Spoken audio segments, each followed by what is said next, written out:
Nick Berney from Racing New South Wales. It is a pleasure to see you on an incredible day here at Rosehill Gardens. Hey Julie, Tim, how are you today? Good, Nick. What do you think of this? It's perfect. And look, we spoke to Ray Thomas a little earlier. How many days have we woken up and said we're racing on a good 4? Could even get better. It could probably be a good 3 by the end of today with the sun out there. And a couple of weeks ago, Everest Day produced a day like this as well. So we're lucky, and I can't wait for the Golden Eagle. Just staying on the Everest quickly, we've been looking at vision this morning because it was an incredible day. That crowd, I know you were out there, we saw you. It was pretty special to behold, and now the fact that we're rolling on here to Rosehill Gardens today, then we're back at Randwick on Tuesday for the big dance. There's just so much to take in this carnival. Yeah, there's just so much to take in. The amount of people lined up, I got there at about 9 o'clock and they were already out the gates, they were ready to get in there. As soon as the gates opened, there was sprinting for tables. The atmosphere was out of control, and Peking Duck at the end was good as well for everyone. You stuck around for Peking Duck, absolutely. And many people went on to a few restaurants and had a bit of Peking Duck. I think I ate my body weight in prawns on Everest Day. What did you think of the race? Giga Kick, James Harron, good mate of mine. They were just jumping around. We had the shots of Clayton Douglas bouncing up and down. Us old guys were all doing our ACL just watching him, but it was a fantastic race. Yeah, and what a story. 27, so I'm only a year older than him, and for him to train an Everest winner, that's just simply outstanding. For a form analyst personally myself, I still can't find Giga Kick, so it was too good for me. But wow, 20-1, if you found it, good on you. I don't think you're alone in that one. I didn't. Let's take a look at today's racing. First of all, we'll start with the Rosehill Gold Cup. Who are you liking today? Yeah, I think probably Stockman there. Like back to the 2,000 metres.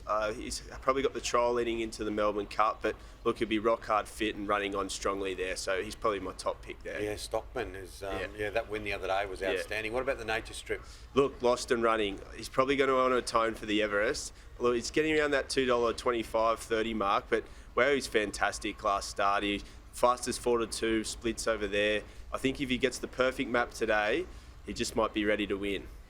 And that's the thing. It was disappointing that he missed out on that Everest spot in the end because he was really looking like a threat in that race, wasn't he? Yeah, to be honest, the way the race shaped out in the Everest, you can only visualise where he probably would have been in the map. He probably would have been there in the finish. So I feel for John O'Shea and Hugh Bowman, but I think, as I said, they can atone today and really look the winner at some stage. Well, what about the Golden Eagle? We've got a big 20-horse field. We've mentioned how much we love the charity element because it helps so many people. There's some really good racehorses, some fairly good jockeys as well, just quietly.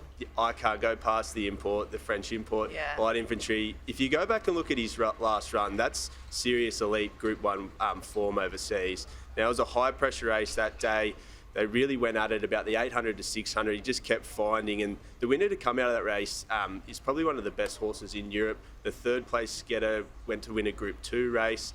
I think if he brings that form to here, he's going to be awfully hard to beat. I think he's a fantastic bet.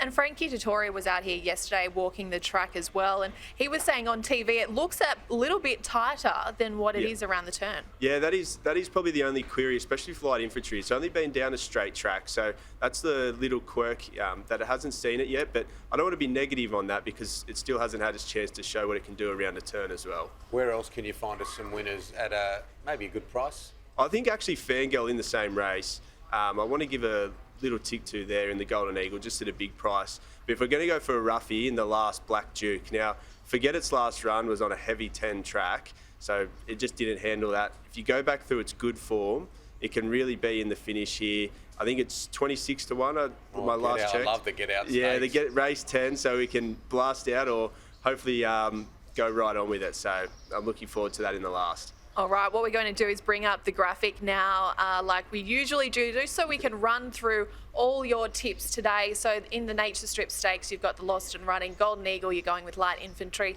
4 Pillars, who have you gone with there? Exelatus, yes, this is another one. From Newcastle, Class 1. It was 4 wide, 60.5 kilos. I noticed there's been a little bit of money for it this morning. So Nashville really goes on back, and I know I keep harping on it, but these horses going on these dry tracks, they can really excel here. So I want to find it. So Exelatus, there's a good one at those odds. And Mars Mission in race 5?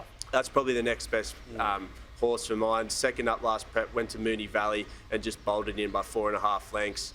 Zach Lloyd, young apprentice, is riding outstanding. So I think he can just find a nice spot from the soft draw and be hard to beat. Yeah, I really like Mars Mission today. That's one of my top bets. And I like Surefire Race 2 in Melbourne. Of course, another massive day in Melbourne as well. Are you sticking around for Rudimental this afternoon since you stuck around for a bit of Peking Duck last week? Yeah, you might see me down there late. There's another hot tip for you. Yeah, that's the late mail. Good on you, Nick. Thanks for coming in.